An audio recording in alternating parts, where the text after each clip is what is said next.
ನಿನ್ನ ಕನಸಿಗೆ ಚಂದಾದಾರನು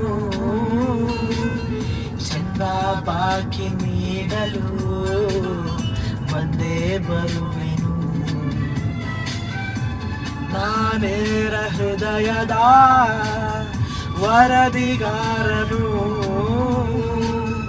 ನಿನ್ನ ಕಂಡ ಕ್ಷಣದಲ್ಲೇ ಮಾತೆ ಮರೆವೆನು. ಕ್ಷಮಿಸು ನೀ ಕಿನ್ನರಿ ನುಡಿಸಲೇ ನಿನ್ನನು ಹೇಳಿ ಕೇಳಿ ಮೊದಲ ಚೂರು ಪಾಪಿ ನಾನು.